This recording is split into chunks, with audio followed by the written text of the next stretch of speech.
prosecute because of lack of evidence, disappearance of evidence, maybe corruption, people refusing to come to court to give evidence, poor management of cases. If we cannot manage that, then we will lose. We will lose. Because we've become such a military country when it comes to protecting our valuable species like elephants and rhinos. You've seen electric fences, people in helicopters, guns. That is not the conservation I grew up with. I grew up with people caring for land and planting trees and looking after animals, not running around with guns and shooting people. We've created a real clash. We have to change it. We have to see ourselves as stewards, as people who care, not people who shoot other people. And shoot animals. And shoot animals, it's true. I mean, I think that we have become very harsh, and we need to instill a love for nature. And that's why we produce Wildlife Warriors, the TV series, to actually educate all our people, and especially our children, about nurturing and caring, and not just the hardcore military style of conservation. And we'll come to that TV series in just a short while, which actually will be airing on Saturday, beginning this Saturday. But Dr. will be telling us more about that in just a short while. But then again, you've also said something very important, which I'd want us to just expound a bit. That you've said that we need to get to a point where we start loving and even teaching more about this wildlife. What exactly do we need to do? Because I'm trying to imagine a Kenyan perhaps living in the deepest rural areas. They don't even understand the importance of wildlife per se. Sometimes the animals might encroach around their homes, and what they think in their head is that, why don't I kill this animal because this is my home? Yeah, exactly. And you know, you've just said it exactly. It's related to our changing values. This week my brother was in Kisumu, and some people killed a huge python, a 15-foot python. Why? Because they just felt they had to kill it. They didn't know it's a harmless animal, it can't hurt a person. So we do have to educate people. But a part of our education must be to revive our traditional knowledge. There are tribes in Kenya who revere snakes. They don't kill snakes because snakes actually play a very key role in our ecosystems. When you kill snakes, the rats and mice multiply, and they are the cause of so many diseases, and they eat our grains. And so we end up with even more problems at another level. I'd like you to repeat that, because I'm so sure not most of us are aware of how important snakes are in that capacity. That's it. And this is what we have seen all over Kenya, where people see a snake, the first thing they do is kill it, and then maybe they might even try to find out what kind of a snake was it. But most of our snakes are not dangerous to people.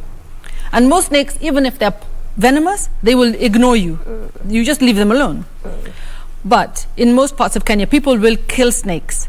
And as a result, some areas, we have lost all of our snakes. Snakes eat rats and mice. So if there are rats and mice in your farm, in your home, snakes have disappeared, those animals will multiply.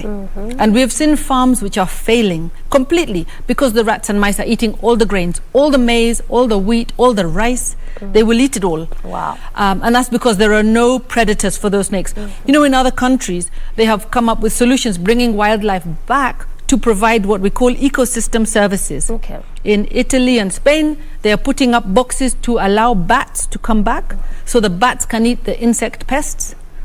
Because one bat can eat 1,000 insects in a night. And in doing so, it prevents you from having to put so much pesticide on your crops. Imagine if we use this traditional knowledge in Africa, especially here in Kenya. Our local people, our elders, they know this. I've been into the Loita forest, I've spoken with the elders, and they've told me so much, more than any scientist could tell me. Because it's ancient knowledge passed down by generation, and we're losing it because it's not in our education system. And that's where I think we need to bring it back.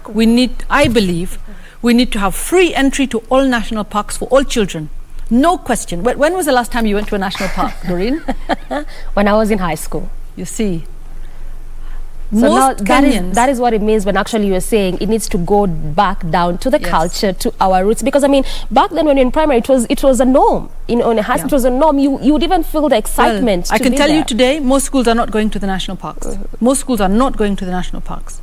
So Part of it is the cost. Okay. We have created barriers for children to go to our national parks. I think we should have free entry, all children, to our national parks. I want the president to do this, a gift for all our children, so that we develop this love for nature.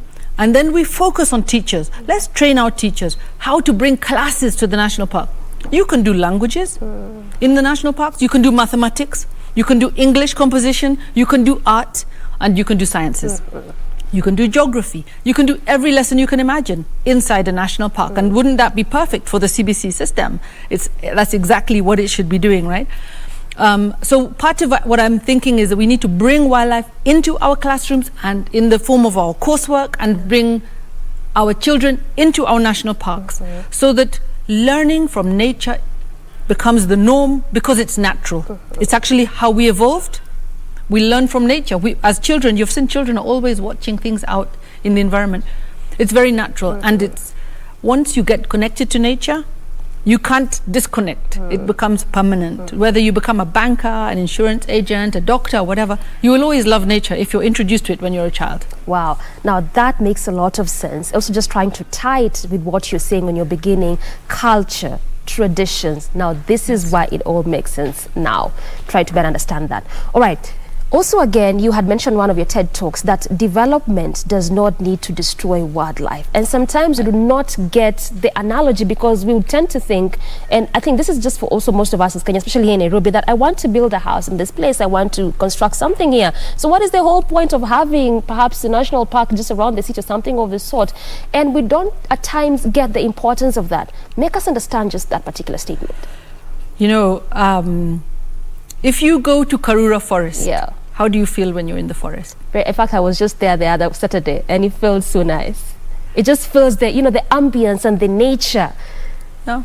Very beautiful. Our brains are hardwired to feel relaxed in nature. Yeah. Because that's how we evolved. If we are in the trees, without knowing it, you are inhaling some of the pheromones or chemicals from the trees. They calm you down. They release stress. The sounds you're listening to, you may not be conscious, but actually the sounds of nature are so important that people actually make money recording sounds of nature and selling it on the internet for people who live in cities, who can't sleep at night, and they just wear headphones to listen to the birds, the insects, the leaves, the rivers. So imagine we have this. Even here in the city of Nairobi, we have parks, we have forests, we have streams. If you go to Ololua Forest, it's unbelievable. But we're destroying it because we haven't appreciated it, and we tend to appreciate things which have concrete and cash associated with them. And I think we need to change our whole understanding and comprehension of nature. If you go to Chulu Hills, we have this fantastic series of beautiful mountains covered in forest. It's called a cloud forest. That forest attracts clouds, and the forest depends on clouds. If you cut the forest down, the whole system will break down. That forest absorbs moisture from the clouds, it seeps down, it comes up in Mzima Springs, and that is the source of water for the entire city of Mombasa. If you destroy the forest, Mombasa will have no water. That's how important nature is. Do the people in Mombasa pay for the protection of Chulu Hills? No. But that forest alone, in terms of carbon, from a Western perspective, is worth about $10 million per year. $10 million for a forest. Now imagine if we were to put that kind of assessment on all our forests, all our nature. If you wanted to build a road through Chulu Hills, you'll have to now account for the cost you're going to incur to our country, because you're destroying forest, destroying water, destroying the carbon sequestration. Also, there's the biodiversity. We tend not to do that. We put railways across the national park without thinking, what is the impact of that railway actually on all the biodiversity, ecosystem services, and on us and our psyche? If you go to Nairobi National Park and you stand there and you see this huge concrete thing across the park, you feel it inside you viscerally. It's wrong. It shouldn't be there. So these are the things that we need to get close to. I fear that while we do need development should not be destroying the environment, because that is the source of life of our people, the soil, the water, our air. We can't do without food. we can't do without clean water, and we can't do without clean air. We can't survive. So if development is impacting on that, then that development is not sustainable. Yeah.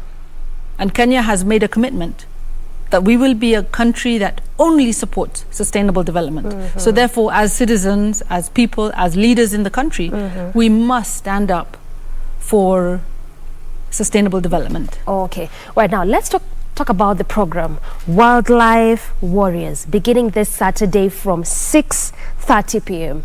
Tell us more about that program and what Kenyans should expect. So this is our show, Wildlife Warriors. Wildlife Warriors is a TV series inspired by the fact that most of our wildlife stories have been told by Westerners from their Western perspective for international audiences, not for domestic audiences.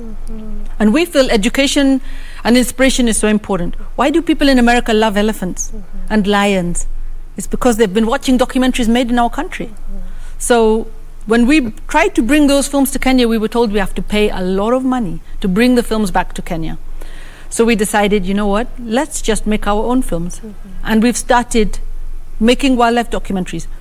We are the first African crew in the entire continent to be making wildlife documentaries. That is how much failure has been in the system for decades. So this series shines a light on those amazing heroes and heroines who are at the front line across Kenya. So far, we've only filmed in Kenya. People working on whales, wild dogs, lions, leopards, elephants, rhinos, and many other species.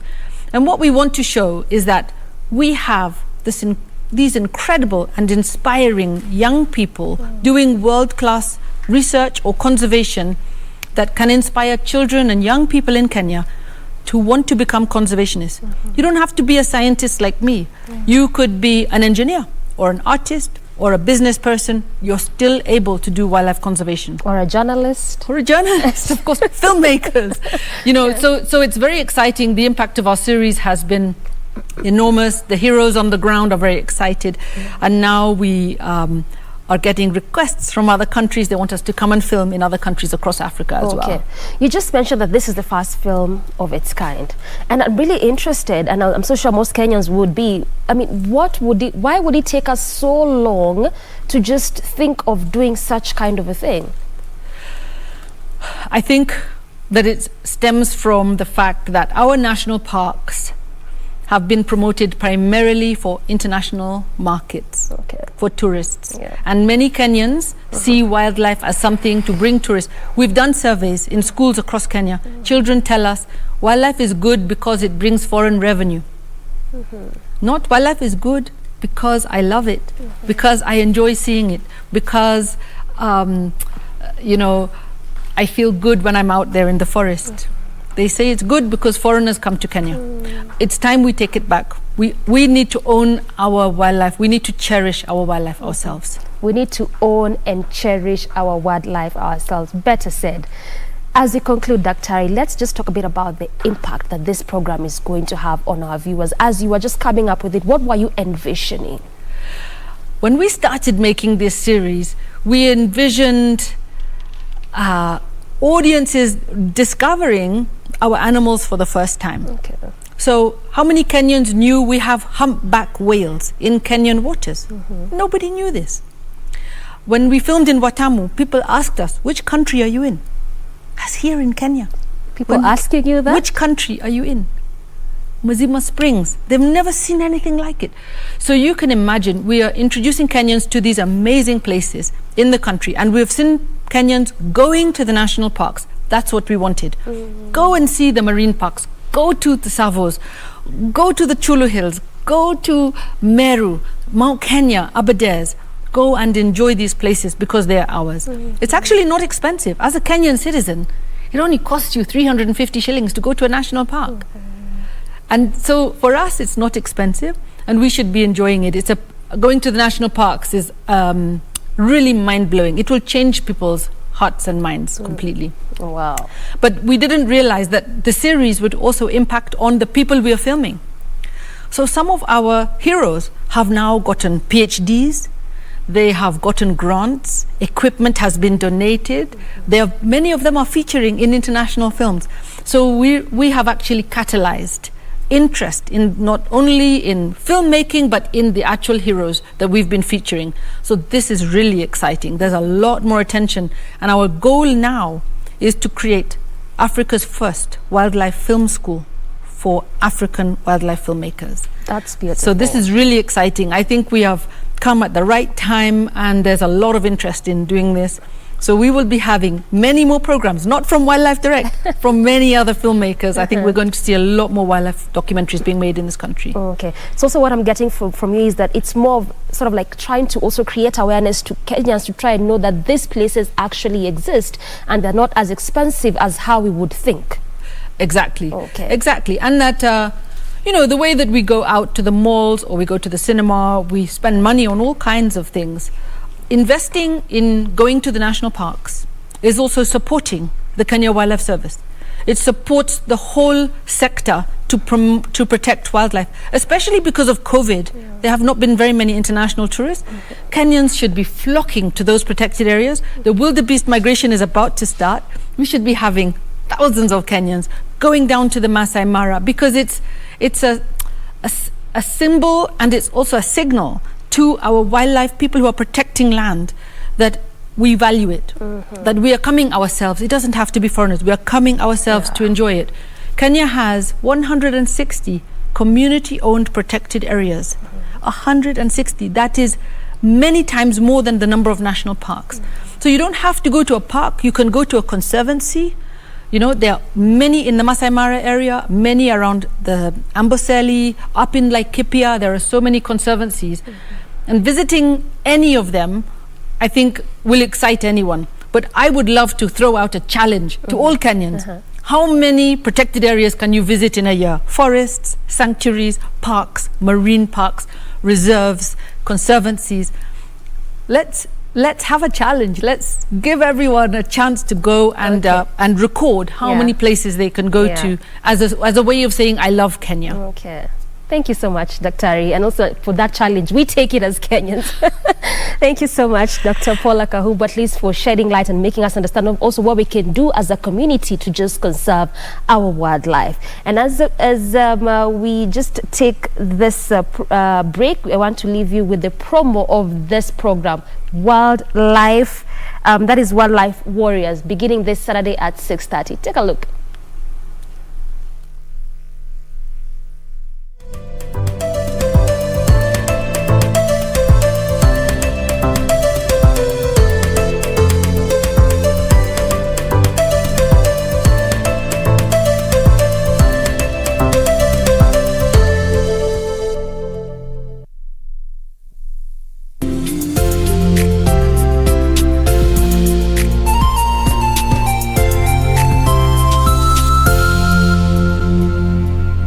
Malaria ni ugonjwa hatari sana unaoua watu wengi hapa Kenya. Japo kuko na corona, hatari ya malaria bado iko. Mtoto huyu alikuwa na joto jingi, kutetemeka, kuumwa na viungo na uchovu. Alikimbizwa hospitali ya umma ambako sheria za COVID-19 huzingatiwa na ni salama kwa shughuli ya upimaji. Vipimo vilionyesha kuwa ana malaria, na papo hapo daktari akampa dawa za malaria na kumshauri azimalize, na ili kujikinga wawe wakilala ndani ya neti iliyotibiwa. Malaria husambazwa na mbu. Walio hatarini ni watoto wa chini ya miaka 5 na akina mama wajawazito. Kupimwa na kutibiwa ni bure katika hospitali zote za umma. Usisahau adui malaria. Zero malaria huanza na mimi. Chukua jukumu leo. Komesha malaria. Ujumbe huu umeletwa kwenu na Wizara ya Afya. Our legends. Your legends. And now they're back on your screen. There's nowhere like home after 31 years. What a feeling. Karibu kwa taarifa zetu za leo. Mimi ni Badi Mohsin. Bringing you news you can trust. Kuungana nasi kwenye taarifa zetu za humu nchini, ugaibuni na hata kwenye safu za spoti. Join us every Saturday on KBC Darubini and KBC Channel 1 News as we bring you comprehensive news coverage presented by the trailblazers of newscasting in Kenya. Mwenda Tesi na Omo, Rejeni Ngamani. The Legends News Edition on KBC Channel 1 every Saturday.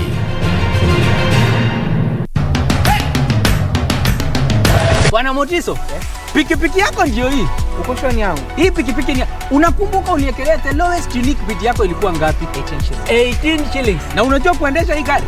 Kidogo. Haya, kitoko yako shika helmet, kifungu yako, chomoka na mali yako. Kujiunga na QuickBid ni rahisi. Enda kwenye M-Pesa, bonyeza paybill kisha weka business number 4032353. Kwenye account weka kodi ya bidhaa unayotaka na bid yako ya chini zaidi. Kwa mfano TV 16. Kisha weka shilingi 20 tu kama idadi yako. Weka bid yako pia kwenye www.quickbid.co.ke. Kumbuka, bid ya chini zaidi ya kipekee ndio hununua. QuickBid, bidhaa bora kwa bei ya chini.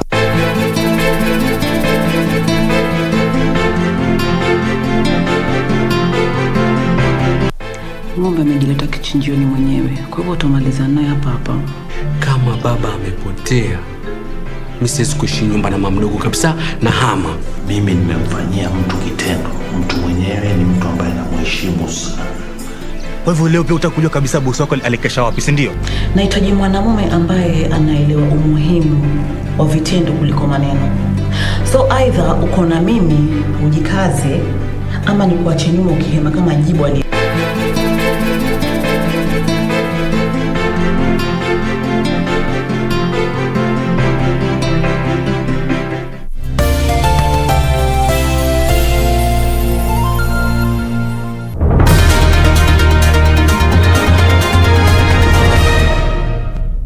Live and exclusive on KBC Channel 1, your true sports partner.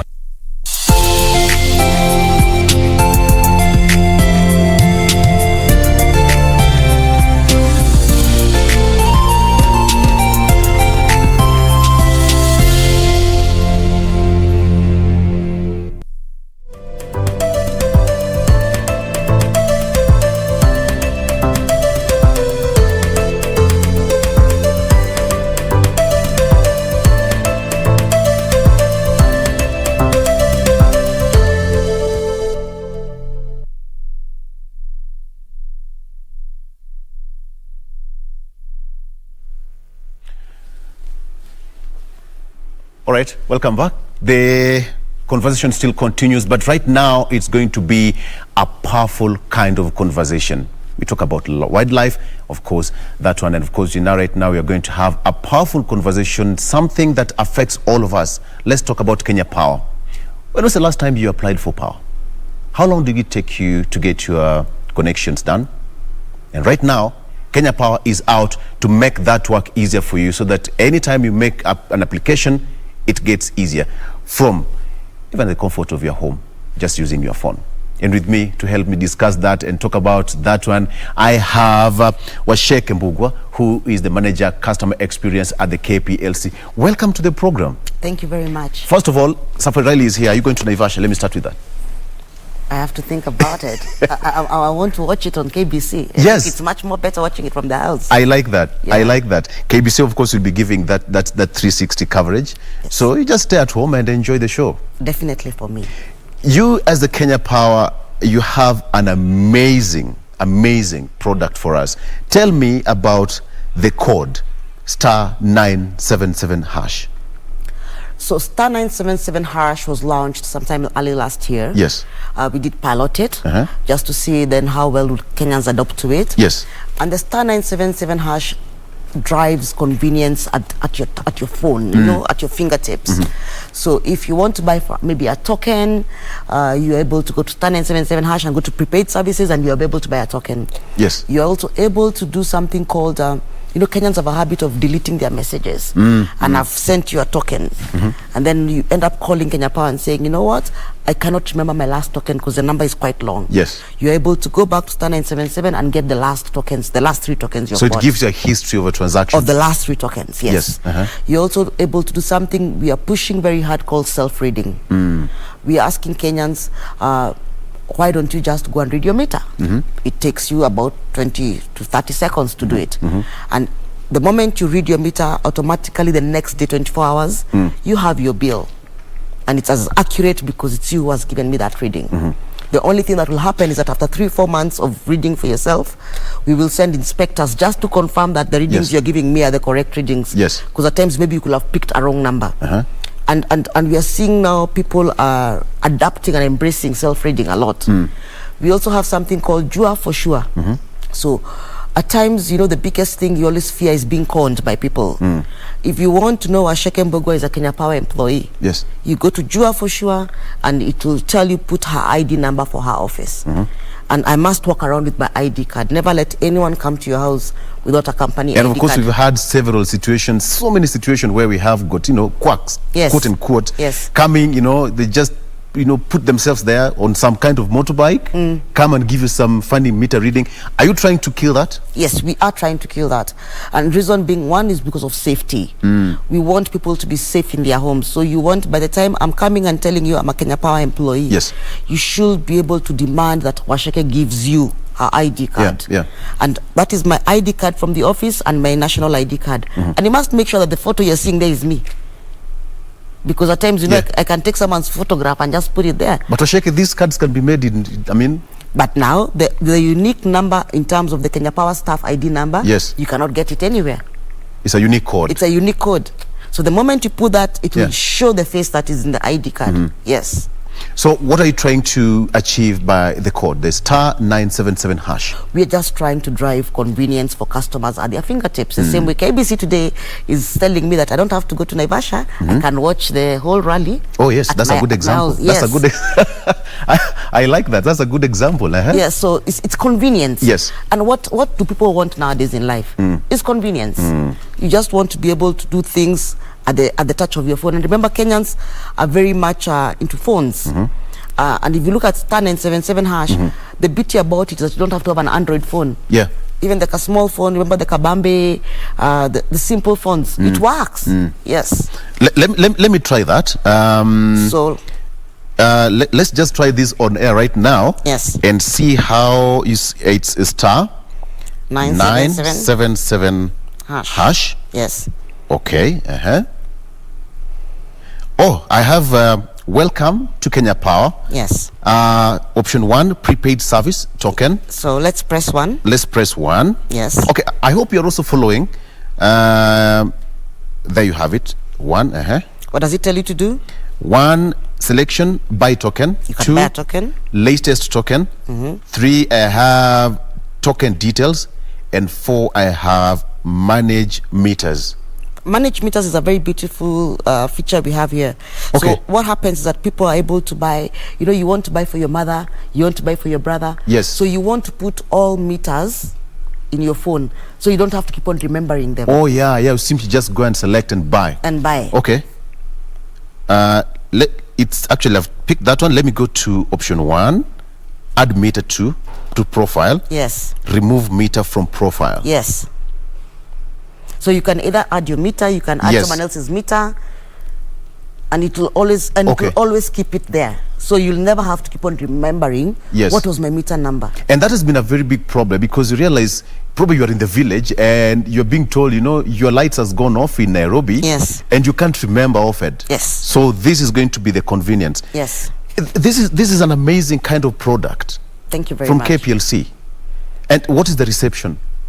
Well, since we launched, we are currently doing an average of about 1.6 to 1.8 million transactions.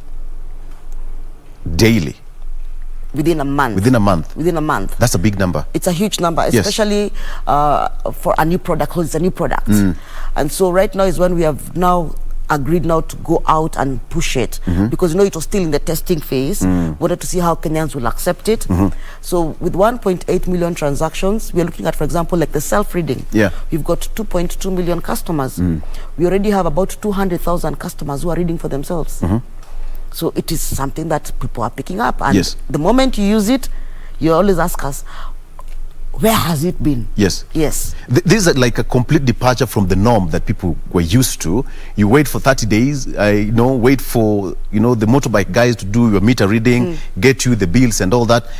It's all about convenience, right? Yes, it is.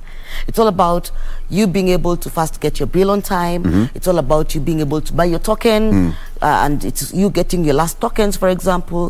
It's you being able to manage meters that you buy for. Yes. Like I buy for quite a number of meters, so I'm able to remember all my meters. It's about you now trusting the person who's coming to your house as an employee of Kenya Power, because you want to make sure that that person is correct. Yes. It's all about you reporting your outages. Remember, what happens is that most people used to call the contact center. So they'll call 97771, and at times the outages are quite a number of them, and so you wait in the call for very long, and the call drops. But you're telling you right now, you know what? If you want to report an outage right now, star 977 hash. By the way, within 20 seconds, you already have your reference number. Wow! You don't have to call and wait. What are some of the products that the code will give me as a power consumer? So it will allow you first and foremost to report for outages, which is what people will always want to talk about. Yeah. So you'll get your outage reference number very fast. It will also give you, as I said earlier on, it will give you your tokens very fast. It will also allow you to get to know who the Kenya Power employee is. It will help you manage meters. So it has a lot of things. Yeah. And we're telling customers, go to star 977 hash and interact with it. It will give you so many things, including application. So we also have now what you call My Power app. Yeah. My Power app, if you download it from Google Play Store, you're able to apply for your electricity connection online. You don't have to come to Kenya Power Banking Hall and queue. Yes. And that's going to completely change the turnaround in terms of connections and having your power up and running. So what Kenya Power has done now is that we have, if you go to all our offices, we have put what you call the customer charter. A charter is a promise to customers that we will connect you within these timelines that we have stipulated here. So for example, if you're asking for a 3-phase meter, because maybe you have a borehole or you want to do farming in the village, it will take you 14 days to get your quotation, and another 14 days we will connect you. Yes. Okay. And now the situation where the kind of turnaround, the time that somebody would have to wait before he's connected to the power, to the grid, how long will it take? So it depends on the customer. So once we give you the quotation, how long does it take for you to pay back? Because you have to pay the money. So the quotation we give you is valid for 90 days. If you're able to pay immediately, we are giving you 14 days. We will connect you. Yes. If you take 90 days, we will still connect you within the 14 And that's a very short time compared to, the initial days where it would take months. You go to Kenya Power offices, come do follow-ups. This is a very short period of time. Yes, and that is why we have now said that we are publishing our charter, because our charter is a promise. And you can come and hold me responsible and tell me, you know what, you told me I'll take 14 days to be connected, or I'll take 28 days. For example, like a large power customer, manufacturing company. Yes. In 28 days, you should be able to connect them when they are ready. But there are things we're also telling the customer, you must also be ready with some things. Yeah. So for example, a customer has built a house and they need to get what you call a wiring certificate. Yes. Without a wiring certificate, I cannot come and connect you. And you must go to a certified electrician from IPRA. So even the customer has an obligation as to how long we take to connect them. Okay. Someone is asking that how many meters can I manage and save on star 977 hash? As many as you can. As many as you can. It doesn't have a limit? No. Okay. You have been answered. That is one boy. Now the question is the issue of illegal connectivity. Yes. It's quite rampant. Yes. And I don't know how this code is going to eliminate this whole issue of illegal connections of Kenya Power. So we need to ask ourselves, what is the root cause of illegal connections? Yes. So the first root cause is that we will give you a quotation and you'll feel the cost is too high. And it's very important for people to know that Kenya Power does not make money from connecting you. Yes. We make money when you use a token or when you pay your electricity bill. So people will go through shortcuts and people will go and lie to these customers. You know what? I can get you the same connection at half the price. But remember what happens. Unfortunately, when the line is illegal, they always do shortcuts. Yes. And if you get to hear stories about people have been struck by power in the villages and all that stuff, it's because the line is illegal. So with star 977 hash, because we have promised you're going to deliver within this timeline, we're expecting illegal connections to go down completely. We are giving you a promise that as long as you follow the right process, we are going to meet our end of the bargain. Okay. And at the end of the day, because with illegal connections, you make losses. Yes, we do make losses. So there's something called the company has embarked on a program called war on losses. So we have two kinds of losses. There's what we call technical losses and commercial losses. So technical losses are more through the line in terms of the transmission part of it. But commercial losses are brought by two things. One is illegal connections and two is faulty meters.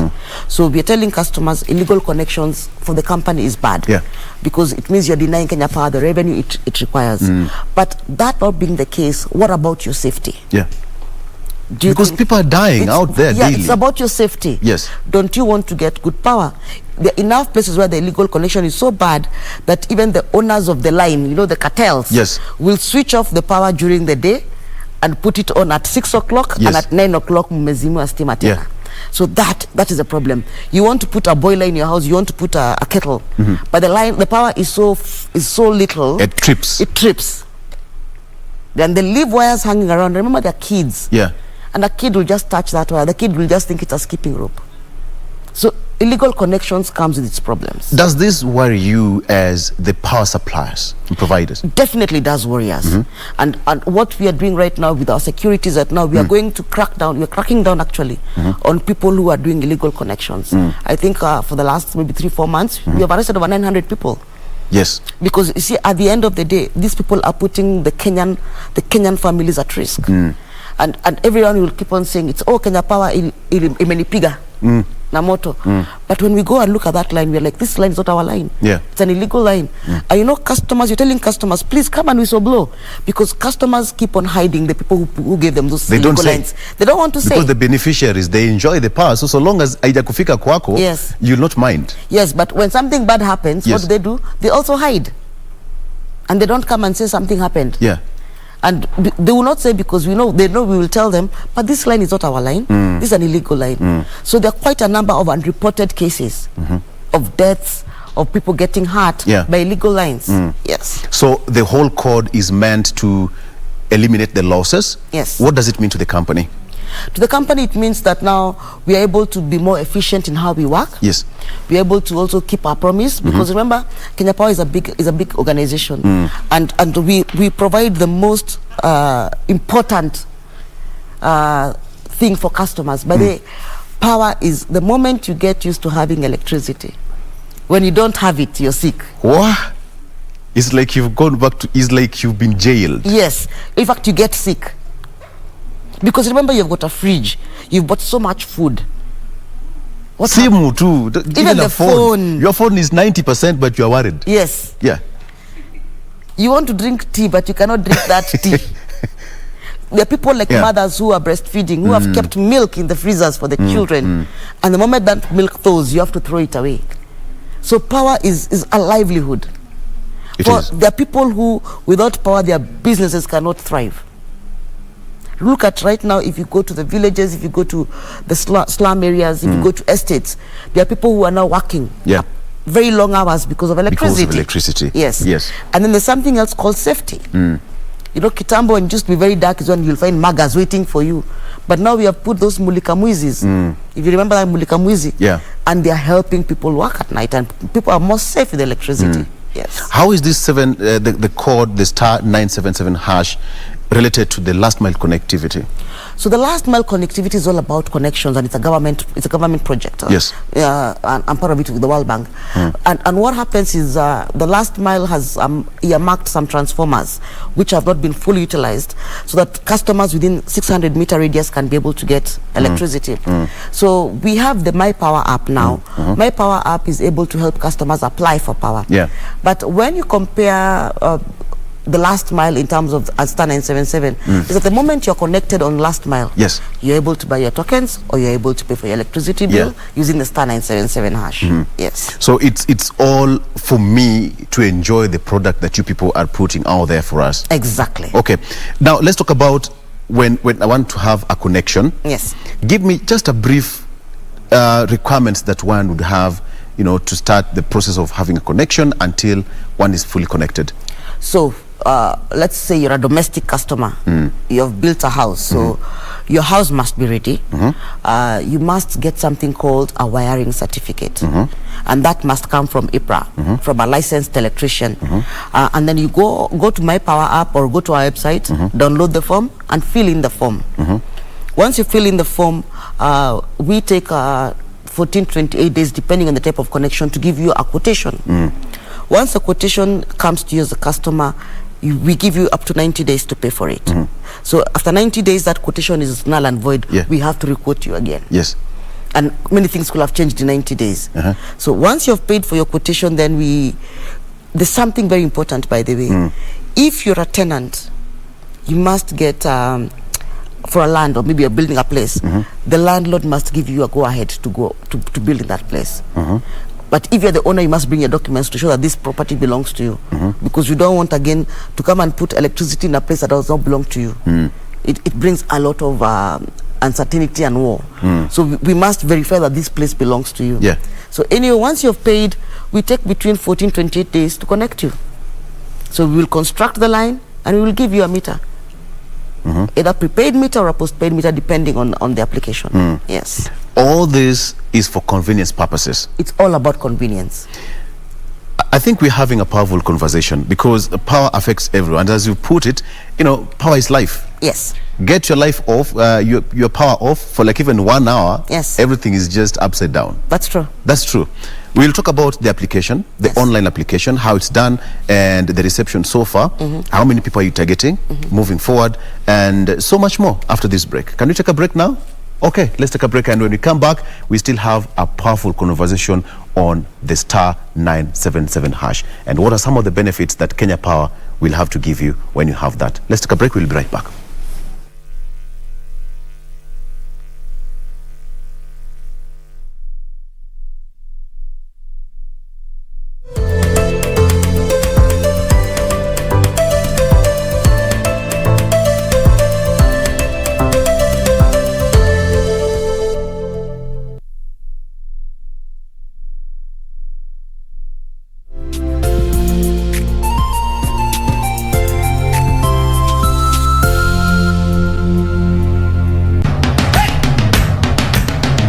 Bwana Motiso, pikipiki yako ndio hii.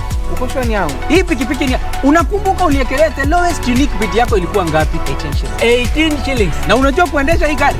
Kidogo. Haya, kitoko yako shika helmet, kifungu yako, chomoka na mali yako. Kujiunga na QuickBid ni rahisi. Enda kwenye M-Pesa, bonyeza paybill kisha weka business number 4032353. Kwenye account weka kodi ya bidhaa unayotaka na bid yako ya chini zaidi. Kwa mfano TV 16. Kisha weka shilingi 20 tu kama idadi yako. Weka bid yako pia kwenye www.quickbid.co.ke. Kumbuka, bid ya chini zaidi ya kipekee ndio hununua. QuickBid, bidhaa bora. Hola.